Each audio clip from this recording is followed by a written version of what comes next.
I thought this was really cool.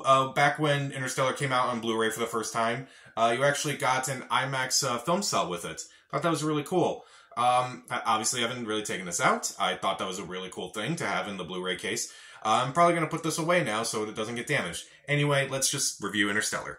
So Interstellar was directed by Christopher Nolan. It was co-written by him and his brother Jonathan Nolan, and it stars Matthew McConaughey, Anne Hathaway, Jessica Chastain, Michael Caine, Mackenzie Foy, Ellen Burstyn, Bill Irwin, Casey Affleck, Timothée Chalamet. Topher Grace is in this movie too, briefly.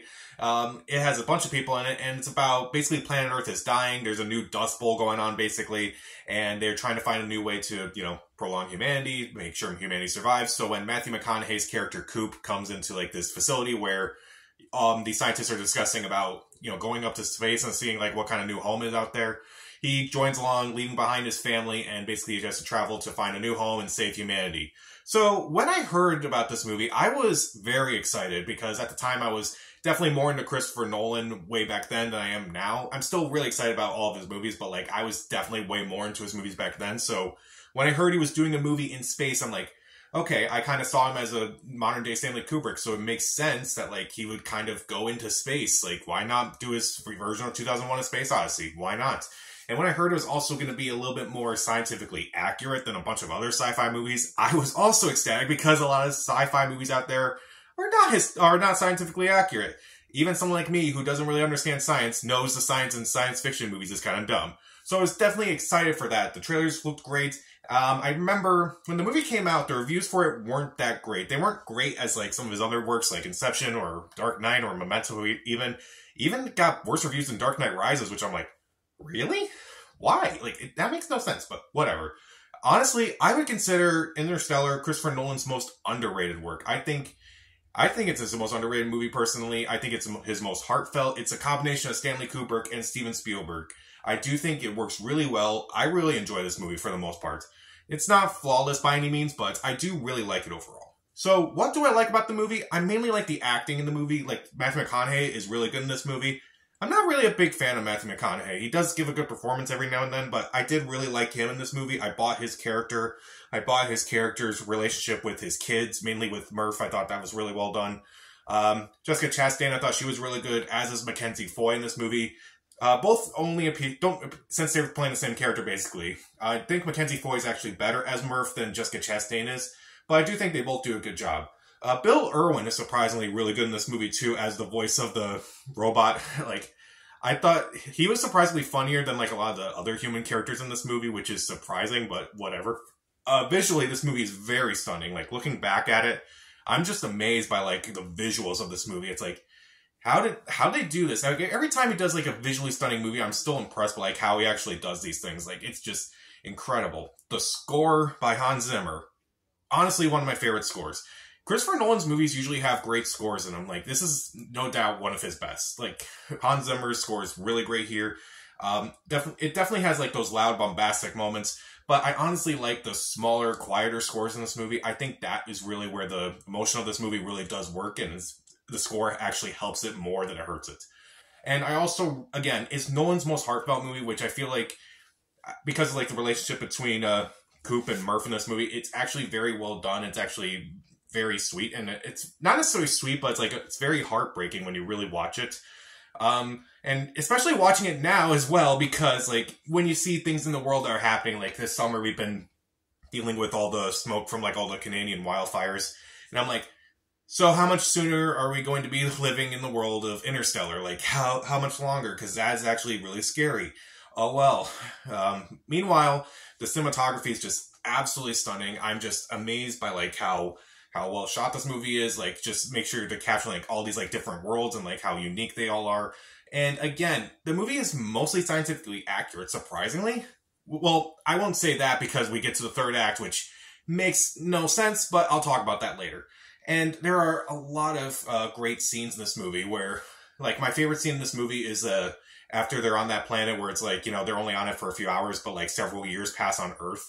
And Matthew McConaughey is just watching the video of like what has happened to his family since he's left, and he's just like sobbing, even though like he's just watching videos of his kids growing up, and he's just sobbing, he's just crying, he doesn't say a word. That is my favorite scene in the entire movie. I think that is a great scene. that actually sold my like of Matthew McConaughey's performance in this movie.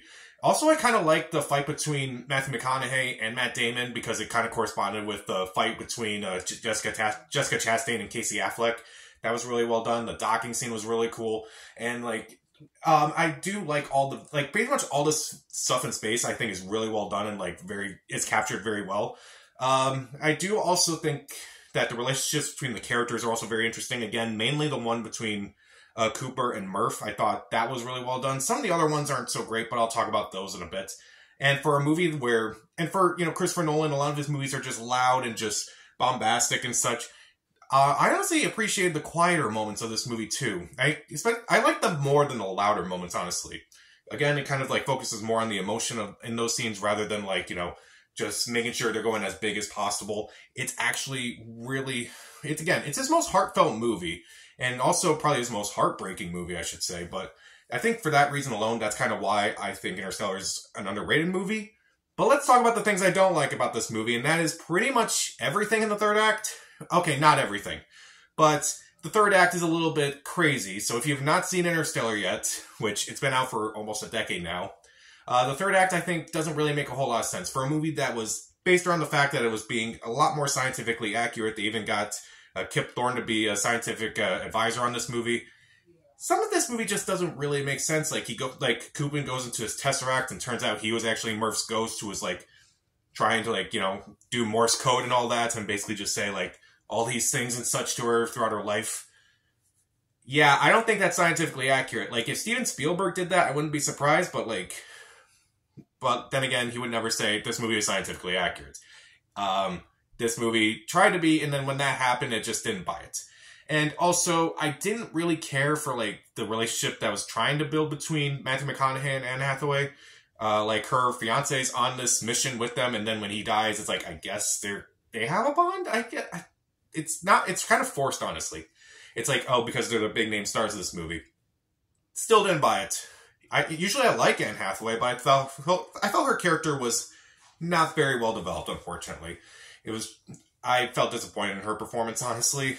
I didn't really like the chemistry, and I especially hated at the end where, after he goes back out of the Tesseract and lands back on Earth, basically, and everything seems to be fixed thanks to Murph and Coop. Coop sees Murph, who's elderly and dying, and Murph's go to her, implying Brand.